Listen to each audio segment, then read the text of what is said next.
lanjut dua kabar panas. Nah, yang pertama baru-baru ini ternyata Uni Eropa lagi-lagi dikabarkan telah mencurigai salah satu pelabuhan kita Indonesia nih bos. Dan alasannya karena tercium aroma-aroma bau minyak Rusia. Bahkan gregetnya kini kabarnya Uni Eropa pun menargetkan bakal menjatuhkan sanksi. Nah loh, lantas pelabuhan manakah itu yang diincar Uni Eropa? Sanksi apa yang mau dilemparkan? Karena apa? Setelah ini kita kupas. Kemudian nanti kabar kedua, jadi baru-baru ini di Washington DC 18 Februari 2026 kemarin di gedung megah US Chamber of Commerce, suasana gala iftar bisnis summit terasa berbeda bos. Bukan cuma pertemuan bisnis biasa, karena malam itu Presiden kita Bapak Prabowo mengirimkan sinyal strategis yang cukup keras. Terdengar sampai ke kawasan Indo-Pasifik nih. Pesannya jelas bos, katanya Indonesia adalah teman sejati Amerika Serikat. Bahkan katanya lagi, beliau ingin melihat kehadiran Amerika yang kuat di Indonesia. Nah loh, lantas bagaimanakah maksudnya itu? Penasaran beritanya? Cus, Markigas, mari kita gaskan berita lengkapnya satu per satu bosku. Oke, yang pertama, jadi pada awal Februari 2026 ini tiba-tiba muncul kabar panas dari Brussels, bos. Berdasarkan dokumen yang ditinjau Reuters pada Senin 9 Februari 2026 kemarin, Uni Eropa ternyata telah mengusulkan paket sanksi ke-20 terhadap Rusia. Dan untuk pertama kalinya, mereka juga membidik pelabuhan di negara lain, bos. Dan yang bikin kaget, salah satunya adalah di Indonesia. Pelabuhan Karimun, tepatnya di Kabupaten Karimun, Provinsi Kepulauan Riau. Dan satu lagi adalah Pelabuhan Kulevi di Georgia. Nah loh, pertanyaannya kenapa kita Indonesia bos? Mengapa pelabuhan di Karimun?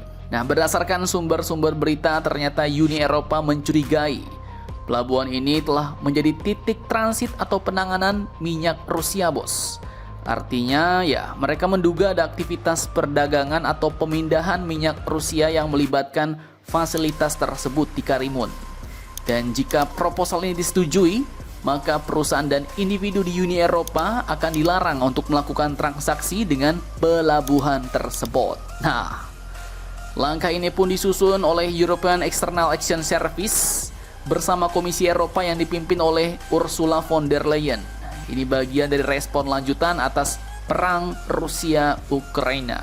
Dan lebih gregetnya lagi, ini bukan sanksi biasa bos. Ini paket ke-20. Artinya tekanan Uni Eropa terhadap Rusia kini makin agresif. Dan kini jalurnya bukan cuma Moskow, tapi juga pihak ketiga yang dianggap membantu aliran energi Rusia. Salah satunya pelabuhan Indonesia ini bos. Nah, pertanyaannya sekarang, apakah Indonesia? Apakah dengan ini artinya Indonesia benar-benar terlibat? Kemudian apa saja isi paket sanksi ini? Dan kalau sampai ini disahkan, seberapa besar dampaknya atau implikasinya bagi Indonesia? Simak videonya sampai habis bosku.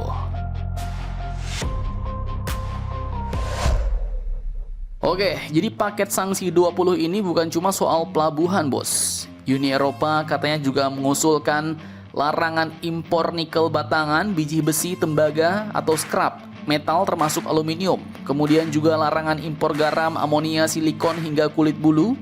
Kemudian peralihan dari skema batas harga minyak G7 menjadi larangan penuh layanan maritim untuk minyak mentah Rusia. Sanksi perbankan terhadap bank di Kirgistan, Laos, dan Tajikistan, serta aktivasi anti-circumvention tool untuk mencegah penghindaran sanksi lewat negara ketiga. Nah, jadi kalau sanksi terhadap Karimun disetujui bulat oleh seluruh anggota Uni Eropa, implikasinya ya bisa serius bos. Secara langsung, pelabuhan Indonesia di Karimun itu berpotensi kehilangan mitra-mitra bisnisnya dari Eropa. Bahkan secara tidak langsung, reputasi Indonesia di mata mitra dagang global bisa ikut terseret bos. Meskipun ini bukan sanksi terhadap negara Indonesia langsung, tapi cuma pelabuhannya doang.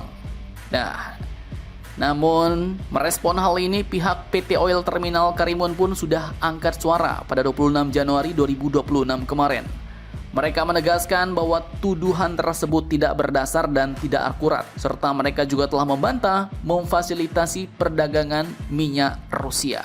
Nah, jadi kesimpulannya ini ya adalah dinamika geopolitik global, bos, yang kalian lihat sendiri efek gelombangnya bisa sampai ke kita, ke Asia Tenggara.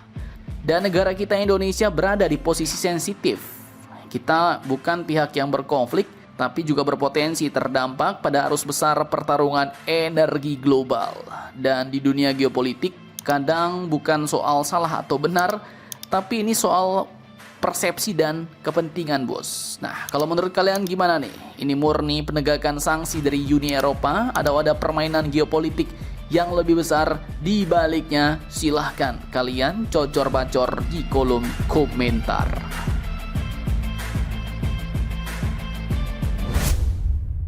Oke, lanjut kabar kedua. Nah, jadi baru-baru ini 18 Februari 2026 kemarin, dalam pidato Pak Prabowo di Washington DC, Amerika Serikat, Rabu malam waktu setempat, Pak Prabowo pun menegaskan bahwa Indonesia ingin membangun hubungan terbaik dengan Amerika Serikat. Bahkan beliau secara tegas menyebut Indonesia ingin melihat kehadiran Amerika yang kuat di tanah air. Nah lo, jelas bos, ini bukan sekedar basa-basi diplomatik nih. Indonesia katanya lagi saat ini bukan lagi sleeping giant. Jadi maksudnya Indonesia bukan lagi raksasa yang tertidur, kata Pak Prabowo. Kita sudah mulai bangun, dan kalau raksasa bangun, biasanya bukan cuma buat stretching, tapi buat bergerak, ya kan? Namun menariknya, di tengah pernyataan hangat itu, Pak Prabowo pun juga tetap menggarisbawahi satu prinsip sakral, bos, yaitu politik luar negeri bebas aktif dan non-blok. Artinya, Indonesia mau berteman dengan Amerika, tapi Indonesia juga tetap hormat dengan semua kekuatan besar lain, seperti Rusia, China, Iran, dan lain-lain, bos. Dan Indonesia tidak mau masuk ke dalam blok manapun. Jadi ya, bahasa kerennya, kita siap kerjasama, tapi kita tetap pegang komando sendiri. Nah, tak cuma itu, Pak Prabowo juga mengingatkan bahwa hubungan Indonesia-Amerika bukan hubungan kemarin sore, di mana sejak masa perjuangan kemerdekaan, Amerika disebut pernah membantu Indonesia di masa-masa kritis. Dan ini bukan cuma nostalgia sejarah, bos. Ini pengingat bahwa kemitraan ini punya fondasi panjang. Dan menariknya lagi, dalam forum yang sama, Prabowo menyinggung isu global termasuk Palestina. Ia menyebut Indonesia berkoordinasi dengan negara-negara Islam yang diundang Presiden Amerika untuk mendorong perdamaian abadi. Artinya apa? Indonesia ingin jadi jembatan, bukan penonton, dan juga bukan pionnya, bos. Kemudian lanjut, secara strategis, pesan dari Washington DC pada malam itu jelas, bos. Jadi Indonesia katanya ingin dekat dengan Amerika, Indonesia ingin investasi Amerika masuk, dan juga ingin kerjasama teknologi dan pertahanan dengan Amerika semakin berkembang. Nah, tapi dengan catatan satu, tetap dengan prinsip bebas aktif dan menghormati semua kekuatan, bos. Karena dalam dunia geopolitik, teman sejati itu penting, tapi kedaulatan jauh lebih penting. Nah, pertanyaannya, apakah setelah ini akan ada deal-dealan besar baru atau kerjasama mantap baru atau kerjasama yang lebih kuat antara Indonesia dan Amerika? Mari kita nantikan saja berita terbarunya, bosku. Jadi bagaimana menurut kalian tentang hal ini? Jangan lupa komentar, tetaplah kalian barbar dan jangan santuy terus. Demi Indonesia tangguh, salam Indomax, Indo Magazines.